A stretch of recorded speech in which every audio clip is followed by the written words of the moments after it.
ದಸರಾ ಹಬ್ಬದ ಅಂಗವಾಗಿ ನಡೆಯುತ್ತಿರುವ ಆಯುಧ ಪೂಜೆ ಸಮಯದಲ್ಲಿ ಪ್ರತಿಯೊಬ್ಬರೂ ರಾಷ್ಟ್ರದ ರಕ್ಷಣೆಗಾಗಿ ಆಯುಧಗಳನ್ನು ಇಟ್ಟು ಪೂಜೆ ಮಾಡಬೇಕು ಎಂದು ರಾಜ್ಯಸಭಾ ಸದಸ್ಯರಾಗಿರುವಂತಹ ನಾರಾಯಣ ಸಾಹೇಬ್ ಭಾಂಡ್ಗೆ ಕರೆ ನೀಡಿದ್ದಾರೆ.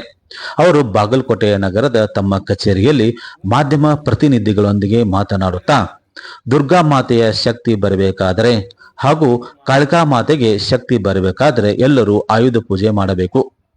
ಆಯುಧ ಇಲ್ಲದೆ ಇದ್ದವರು ಖರೀದಿಸಿ ಪೂಜೆ ಮಾಡಬೇಕು ಎಂದು ಹೇಳಿದ ನಾರಾಯಣ ಸಾಹೇಬ್ ಭಾಂಡ್ಗೆ, ಸ್ವಯಂ ರಕ್ಷಣೆಗಾಗಿ ಆಯುಧಗಳನ್ನು ಹೊಂದಿರುವುದು ಅಗತ್ಯವಿದೆ. ಸಂಪ್ರದಾಯ ಪದ್ಧತಿಯಂತೆ ಹಿಂದಿನ ಕಾಲದ ರಾಜ ಮಹಾರಾಜರು ಆಯುಧಗಳನ್ನು ಇಟ್ಟು ಪೂಜೆ ಮಾಡುತ್ತಾ ಬಂದಿದ್ದರು. ಆದರೆ ಇತ್ತೀಚೆಗೆ ಕೇವಲ ಮನೆಯಲ್ಲಿ ಬೈಕು ಹಾಗೂ ಕಾರು ಸೇರಿದಂತೆ ಇತರ ವಸ್ತುಗಳನ್ನು ಪೂಜೆ ಮಾಡುತ್ತಿದ್ದಾರೆ. ಇದರ ಬದಲಿಗೆ ಆಯುಧಗಳನ್ನು ಇಟ್ಟು ಪೂಜೆ ಮಾಡಬೇಕೆಂದು ಭಾಂಡ್ಗೆ ಕರೆ ನೀಡಿದರು. ಇದೇ ಸಂದರ್ಭದಲ್ಲಿ ಜಾತಿ ಗಣತಿ ಸಮೀಕ್ಷೆ ವಿಚಾರವಾಗಿ ಮಾತನಾಡಿದ ಅವರು ಸರ್ಕಾರದ ವಿರುದ್ಧ ವಾಗ್ದಾಳಿ ನಡೆಸಿದರು. ಏನಂತ ಹೇಳಿದ್ದಾರೆ ನೋಡಿ. ಸಾಮಾಜಿಕ ಕ್ಷೇತ್ರದಲ್ಲಿ, ಆರ್ಥಿಕ ಕ್ಷೇತ್ರ, ಎಲ್ಲ ಕ್ಷೇತ್ರಗಳಲ್ಲಿ ಕೆಲಸ ಮಾಡುತ್ತಾ ಈ ದೇಶದ ಏಳಿಗೆಗಾಗಿ ಶ್ರಮಿಸತಕ್ಕಂತ ಒಬ್ಬ RSS ರಾಷ್ಟ್ರ ಸರ್ವಪ್ರಥಮ, ಇದು ನಮ್ಮ ಧ್ಯೇಯ. ರಾಷ್ಟ್ರಾಯ ಸ್ವಾಹ, ದೇಶಕ್ಕಾಗಿ ನಾನು ಬದುಕಬೇಕು ಅನ್ನತಕ್ಕಂತಹ ಪಾಠವನ್ನು ಸಂಘ ನಮಗೆ ಕಲಿಸಿಕೊಟ್ಟಿತು. ವ್ಯಕ್ತಿಗಿಂತ ಪಕ್ಷ, ಪಕ್ಷಕ್ಕಿಂತ ರಾಷ್ಟ್ರ ದೊಡ್ಡದು, ಇದನ್ನು ನಾವು ಸಂಘದಿಂದ ಕಲಿತಿದ್ದೇವೆ. ಇವತ್ತು ಸಮಸ್ತ ದೇಶ ಹಿಂದೂ ಪರವಾಗಿ ನಿಲ್ತಾ ಇದೆ. ನಮ್ಮ ಈ ಹಳೆಯ ಗತವೈಭವವನ್ನು ಮತ್ತೆ ಮೆರೆಸ್ತಕ್ಕಂಥ ಕೆಲಸ ಆಗ್ತಾ ಇದೆ.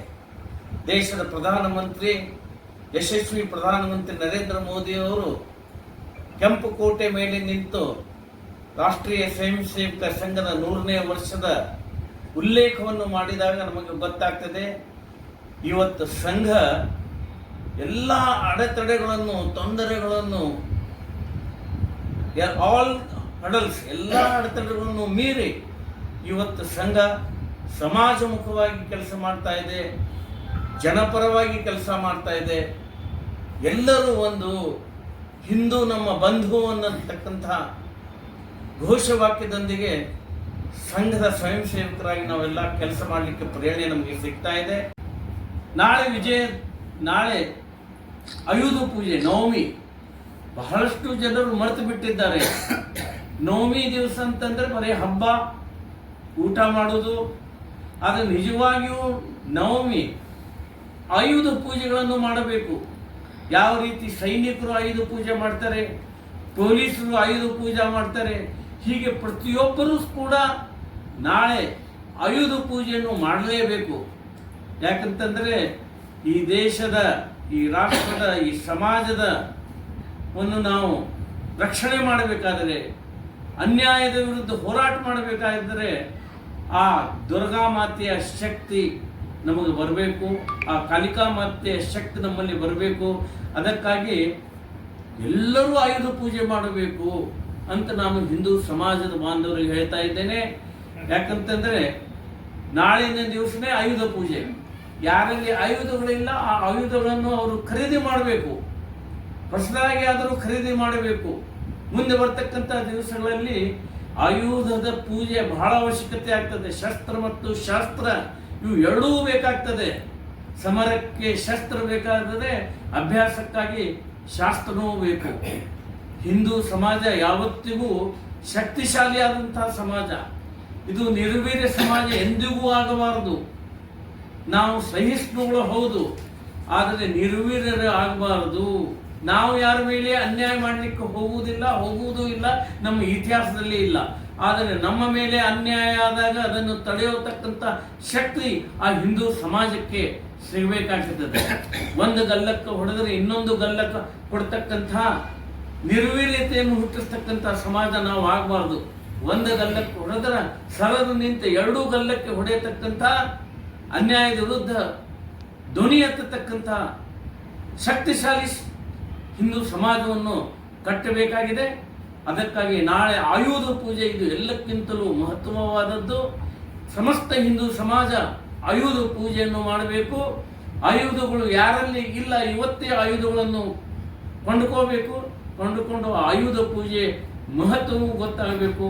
ಅದರ ಮುಖಾಂತರ ಈ ಸಮಾಜವನ್ನು ಶಕ್ತಿಶಾಲಿ ಸಮಾಜವಾಗಿ ನಾವು ಕಟ್ಟಬೇಕಾಗಿದೆ. ಏನು ಕ್ರಿಶ್ಚಿಯನ್ ಹಿಂದೂ ಅಂದ್ರೇನು, ಬ್ರಾಹ್ಮಣ ಕ್ರಿಶ್ಚಿಯನ್ ಅಂತ ಮುಂದುವರಿಯೋದು, ಹಿಂದೂ ಕ್ರಿಶ್ಚಿಯನ್ ಏನು ಇಲ್ಲದನ್ನು ಹಿಕ್ಕಟ್ಟ ಎಲ್ಲ ಯಾಕೆ ಡ್ರಾ ಮಾಡಿದ್ರಿ?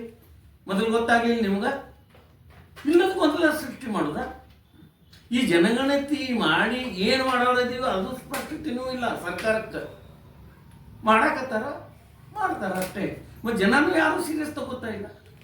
ಜನ ನಿಮ್ ಕೇಂದ್ರ ಸಚಿವರು ನಾಲ್ಕರ ಜನಗಣತಿಗೆ ವಿರೋಧ ಮಾಡ್ತೀನಿ, ನಾನು ಬಸವಣ್ಣ ಅಂತಾರೆ, ನೀವು ಅವ್ರನ್ನ ಫಾಲೋ ಮಾಡ್ತೀರಿ ಹಂಗೆ ಪ್ರಹ್ಲಾದ್ ಜೋಶಿ ಅವರು?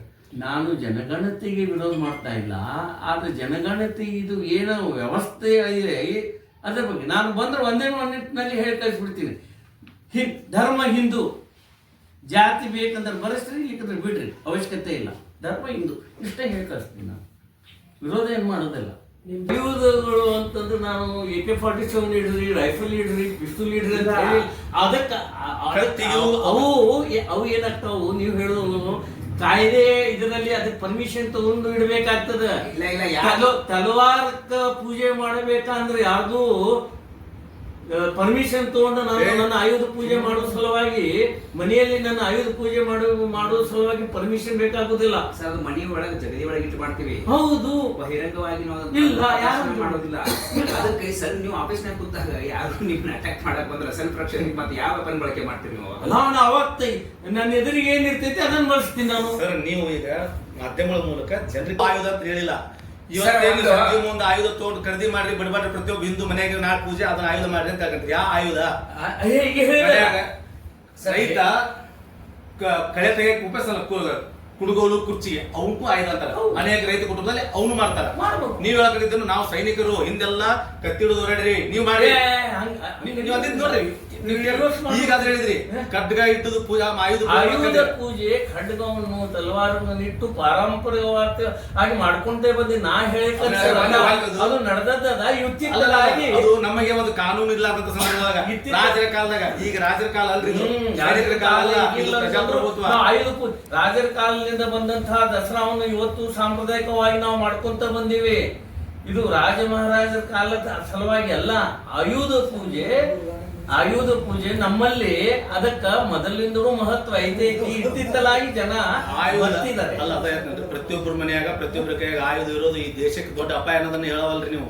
ಇಲ್ಲ ಇಲ್ಲ ಇಲ್ಲ, ನಾ ಹೇಳೋದಕ್ಕಿಲ್ಲ. ಇಲ್ಲ ಅನ್ನೋದ ನೀವು ಅಂದದ್ದಕ್ಕಿಲ್ಲ. ಆಯುಧ ಪೂಜೆ ಮಾಡಬೇಕು. ಇದು ನಮ್ಮಲ್ಲಿ ಇವತ್ತು ನಾ ಹೇಳ್ತೀನಂತಲ್ಲ, ಇದು ಯಾವತ್ತಿಲಿಂದ ಇದೆ.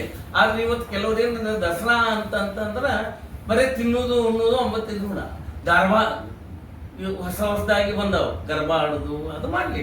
ಅದು ಆಯುಧ ಪೂಜೆ ನಾವು ಮಾಡ್ಕೊಂತ ಬಂದಂತಹದ್ದು ಇವತ್ತು ಬಹಳಷ್ಟು ಜನ ಆಯುಧ ಪೂಜೆನೇ ಮಾಡ್ತಾ ಇಲ್ಲ. ಅದಕ್ಕಾಗಿ ಆಯುಧಗಳು ಮನೆಯಲ್ಲಿ ಇರಬೇಕು. ತಪ್ಪ ಅಭಿಪ್ರಾಯ ಐತಿ.